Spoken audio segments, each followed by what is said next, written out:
Bonsoir à toutes et à tous, ravi de vous retrouver pour cette édition régionale de l'ORTC Antoine de Mouili. À la une de cette actualité, renforcer les capacités sur les mesures de lutte contre les infections au sein des laboratoires de l'île autonome de Mouili a fait l'objet d'une formation de 5 jours à la DRS de Mouili. Nous y reviendrons dans quelques instants. Les jeunes reporters mouéliens ont pu réaliser des émissions radiophoniques à l'ORTC Mouili après plusieurs formations. L'Association africaine Comoros Antoine de Mouili a célébré la journée internationale de la jeunesse à Fomboni. Nous y reviendrons également pour plus de détails. Bienvenue dans ce journal. Après 5 jours de formation au bénéfice des laborantins mouéliens, cette dernière a pris fin au cours de cette semaine. Organisée par le ministère de la Santé, l'objectif est de les aider à se protéger contre toutes sortes d'infections afin qu'ils puissent répondre aux attentes de leurs patients. Soran Tibouramadi et Chan Mami Delamine. En effet, faire en sorte à ce que chaque laboratoire puisse éviter toutes sortes d'infections dans l'exercice de son métier, c'est la principale préoccupation au cours de cette formation, d'où le renforcement de capacités des différents laboratoires de l'île de Mouili. Initiée par le ministère de la Santé, la présence indispensable de chaque agent est une autre façon de s'assurer d'une bonne prise en charge. Exactement, la formation, ça sera bénéfique pour nous-mêmes et pour les patients qui viennent parce que ça nous a englobés tous parce qu'on doit se protéger et protéger même les patients. Donc avec les informations que nous avons acquises, je pense qu'on va essayer de mettre en place le maximum des outils que nous par rapport au minimum des outils que nous avons. Les laboratoires jouent un rôle décisif dans le traitement de chaque patient. Les protéger est une meilleure stratégie de s'assurer des résultats fiables pour la santé de tout un chacun. Une formation de 2 jours au profit des Rangers éco-gardes du Parc national de Mouili s'est tenue au courant de la semaine à Mouili. L'objectif principal est de les former sur les procédures judiciaires à suivre face à des cas de délit, notamment déforestation ou incendie volontaire. Staouya Zakaria pour plus assez de précisions, suivez les images de Chan Mohamed Delamine. Après la prestation de serment des éco-gardes et rangers terrestres du Parc national de Mouili, ces derniers sont formés sur les procédures judiciaires à suivre en cas d'incendie dans les forêts et de déforestation.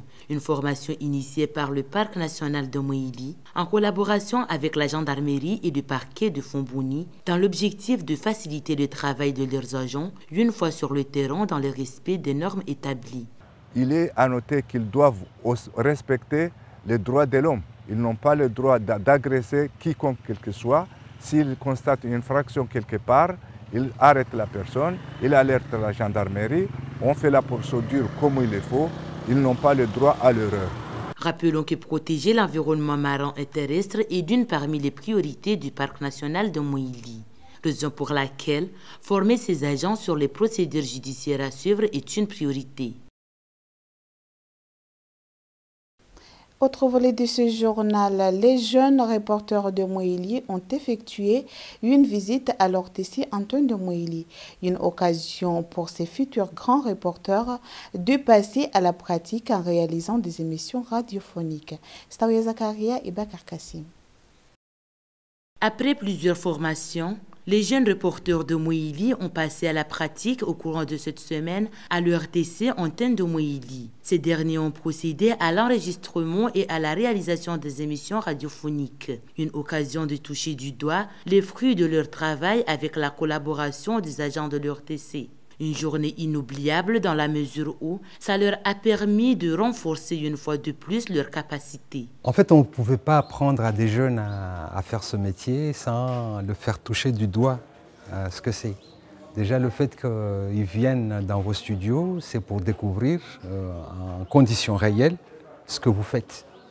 Donc, ils ont vu, parce qu'en fait, c'est-à-dire dans la première session qu'on a fait au mois de décembre, c'était surtout des cours théoriques et des cas pratiques qu'on faisait juste en atelier. Mais là, on voulait leur montrer en temps réel et dans une situation réelle ce qui se passe à la radio et à la télévision. Donc ils ont enregistré, ils ont présenté leur émission et c'est quelque chose de diffusable, quoi. Ils ont vu ce que c'est vraiment le métier, quoi. Rappelons que depuis la mise en place de l'association des jeunes reporters à Moïli, c'est la première fois que ces derniers passent à la pratique, ce qui a motivé beaucoup plus ces jeunes à s'intéresser au métier de journalisme. Nombreuses sont les femmes moéliennes qui se focalisent dans des activités génératrices de revenus pour joindre les deux bouts. Tel est le cas de Hassanatan Hilal, Désiré Zorodani dans la région de Djando, qui s'est lancé dans l'aviculture. Une activité qui pourrait être rentable malgré les difficultés liées à la nourriture de ces poules pondeuses. Soranti Bouramadi et Mounibou Amir. Environ 20 ans depuis que Hassanatan Hilal exerce ce métier d'avicultrice, une activité qui l'aide à subvenir aux besoins de sa famille. Bien qu'elle a pu veiller à son poulailler depuis plusieurs années, toutefois ces derniers temps, elle rencontre des obstacles liés à la nourriture de ses poules. Face à cette situation, elle a jugé favorable de les vendre pour éviter des pertes. Une décision complexe qui peut mettre fin aux activités de cette mère de famille. À titre de rappel, Hassanatani Hilal a débuté ses activités grâce au projet PNDHD. Aider les citoyens dans le besoin qu'elle a est une façon de lutter contre le chômage dans le pays, mais aussi lutter contre l'importation des produits carnés. Dans le même ordre d'idées, le domaine du maraîchage est devenu le passe-temps favori d'une sexagénaire de Siri Zorodani dans la région de Djando. Pour relever le défi face au manque d'eau et d'espace que font certains jardiniers de cette région, Hassanatan Hilal a opté une autre méthode afin de continuer ses activités. Halda Hamidi et Mounibou Amir. À Mohéli, le développement économique de l'île repose sur les épaules de certaines femmes qui se lancent dans des activités génératrices de revenus. Pendant que certaines se lancent dans des activités commerciales, d'autres se focalisent sur le jardinage. Tel est le cas de Madame Hassanat Hilal qui s'est lancée dans le jardinage, une activité qui lui facilite à subvenir aux besoins de sa famille. Toutefois, le problème qu'elle rencontre dans ce métier, notamment manque d'eau et d'autres, lui ont incité à découvrir d'autres méthodes pour continuer son travail, raison pour laquelle elle a jugé nécessaire de planter ses produits dans des sacs pour mieux faire son travail. Les femmes assurent d'une façon disproportionnelle la responsabilité du travail domestique et parviennent à ne plus dépendre de leur conjoint économiquement. À travers leur volonté, elles arrivent aussi à satisfaire leurs besoins quotidiens et gagnent une place considérable dans le développement économique du pays. Je vous le disais en titre, à l'occasion de la Journée internationale de la jeunesse, les membres de l'association Afriane Comoros Antenne de Moïli ont organisé diverses activités à la salle multifonctionnelle de Fomboni. Les jeunes moéliens de toutes catégories d'âge ont pris part à la célébration de cette journée à leur honneur. Staouya Zakaria et Tchermami Delami. Organisée par les jeunes de l'association Afriane Comoros Antenne de Moïli, cette activité entre dans les cadres de la célébration de la Journée internationale de la jeunesse. Les jeunes de toutes catégories d'âge confondus ont pris part à ces activités, notamment d'islam, axées sur les 17 objectifs de développement durable pour le développement d'un pays. D'autres activités sont aussi réalisées, telles que des pièces théâtrales sur les violences que subissent la jeunesse, mais aussi des danses. La projection d'un film intitulé Carton rouge, qui met en valeur le leadership de la femme comorienne sur le sport, a su attirer l'attention de la foule. L'importance de cette journée pour nous les jeunes, c'est d'attirer l'attention de la communauté sur nos problèmes, raison par laquelle l'organisation des activités telles que le slam, basé sur les ODD, les sketchs qui entrent dans le cadre de violences que subissent les jeunes. D'où la participation des jeunes dans les instances de prise de décision. On a organisé cette journée pour montrer aux autres jeunes la valeur de la jeunesse dans un pays, d'où promouvoir la participation des jeunes dans la société et j'espère qu'on aura toujours l'opportunité de célébrer cette journée dans les années à venir. C'est pour nous l'occasion de se mobiliser, se sensibiliser et revendiquer nos droits. À titre de rappel, la Journée internationale de la jeunesse adoptée par l'Assemblée générale des Nations unies en 1999 est commémorée chaque année le 12 août afin d'attirer l'attention de la communauté internationale sur les difficultés que rencontre la jeunesse en général. La célébration de cette journée est une occasion de montrer la valeur de la jeunesse dans le développement du pays.